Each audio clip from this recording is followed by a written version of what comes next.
Então, pessoal, no vídeo passado a gente deu o primeiro passo nessa tarefa 2 de criar um banco de dados via cliente web, tá? A gente fez uma associação entre a estrutura de armazenamento do banco de dados com uma planilha do Excel, por exemplo, né? A gente usou as planilhas do Google para criar uma situação onde a gente pudesse entender, né, como é que funciona, como é que fica armazenada essas tabelas. A gente viu que a gente criou, para todas essas tabelas que a gente criou, por exemplo, um parâmetro aqui, um atributo chamado ID de identificador, que se repete em todos eles, tá? Que serve para fazer uma identificação única, para que ele nunca se repita, né, nenhum elemento. A gente coloca ela como chave primária, tá? Então, e fez essa associação entre usuários e endereço. De quem é esse endereço 1? O endereço 1 pertence a quem? A gente criou outro atributo, né, aqui chamado usuário ID, que vai dizer quem é o dono desse endereço. Então, quem mora na rua Aristides Rebouças é o usuário 2, identificador 2, que é João, tá? E foi passado o desafio da gente tentar explorar isso um pouco mais, criando já como se fosse um comércio eletrônico, né? Onde eu tenho usuários, endereços, e eu tenho produtos e posso fazer essa compra, né? Primeiro vamos criar os produtos. Então, temos um produto, né? Eu preciso de um nome, digamos, uma descrição.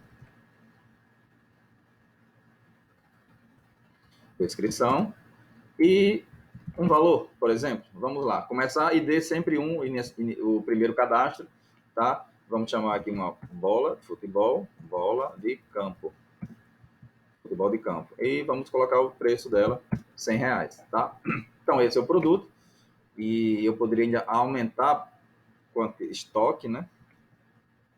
Ver quantas bolas existem dentro do meu armazenamento. Digamos que eu tenho 6 bolas, tá? Lá dentro. E aqui a compra, quando o usuário estiver olhando esses produtos, vamos colocar mais 1, 2, chuteira. Vamos ganhar Vamos correr com o Netshoes. Chuteira de só site. Bota o site, valor R$150 e tem 10 pares. E na chuteira só site tem que estar o tamanho, né?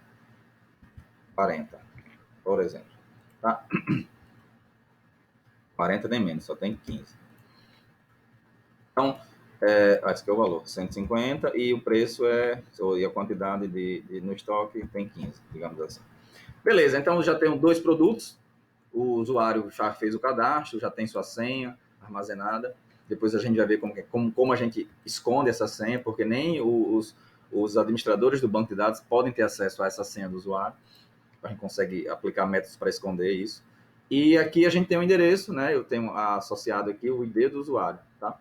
Para saber quem é o endereço. Faltou o endereço de Aquiles, né? Vou colocar o endereço de Aquiles aqui.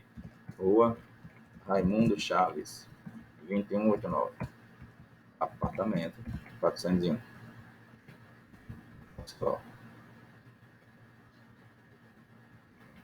Brasil, usuário 1, por exemplo, tá? Ok, aqui agora a gente vem na compra, o usuário olhou, gostou, gostei da chuteira, eu quero comprar uma chuteira. Então, vai ser o ID da compra, vai ser 1. Sim, vai ter o ID, né? A gente tem que colocar também o usuário, ID, o usuário que está comprando, né? O usuário ID. Eu sempre coloco o underline, né? Essa barrinha embaixo. Uma padronização quando a gente vai criar esses nomes desses atributos, tá? Dessas tabelas. Então, a gente sempre normalmente faz isso. A gente nunca deixa um espaço. A gente sempre preenche os espaços em branco com esse underline. ID, usuário ID, quem comprou. Vamos colocar aqui, por exemplo, produto ID, que eu estou comprando, e quantidade, né? Com isso, eu consigo dizer, por exemplo, Aquiles, a compra do usuário, quem é Aquiles está comprando, então Aquiles, quem é o ID de Aquiles? 1. Aquiles está comprando, quem? Produto, eu quero que a chuteira, produto 2. E quantos? Só quero uma chuteira, tá? Então, isso aqui, através disso, eu consigo calcular, por exemplo, o preço. Eu vou quantidade 1, 1 vezes valor, 1 vezes o valor do produto 2, então R$ 150. Eu nem preciso armazenar o preço aqui, porque o preço já posso ser calculado a partir do produto, né? Mas muitas vezes é interessante colocar o preço, porque de repente eu comprei por um preço, de repente sofreu um reajuste, é uma possibilidade de você também ter o preço aqui dessa compra, tá bom?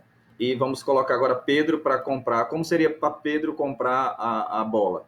Então, o ID aqui da transação da compra é 2, o usuário de Pedro é 10, o produto que ele quer é produto 1, que é a bola, e a quantidade ele quer dar de presente, então ele vai comprar 4 bolas. Pronto, aqui a gente consegue criar uma estrutura com tabelas, né, que dê para a gente entender como funcionaria um banco de dados, tá? Então, é uma maneira da gente ter essas 4 tabelas e com essas manipulações que eu fiz só clicando e digitando, né? Elas vão ser facilitadas através de uma linguagem específica para manipular essas tabelas. Tá? Existe uma linguagem que é chamada linguagem SQL, que depois a gente vai ver com calma como a gente fazer esse tratamento.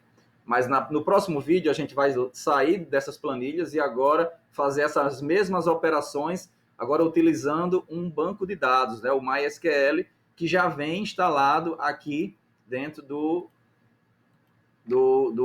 Infinite Free, né? Então, quando a gente entrar aqui, a gente já vai escolher o web aqui, vou apertar em gerenciar. E aqui a gente vai ver no painel de controle, a gente vai ter acesso a justamente esse banco de dados, tá? Então, no próximo vídeo a gente trabalha isso. Ok, pessoal? Até mais. Fui!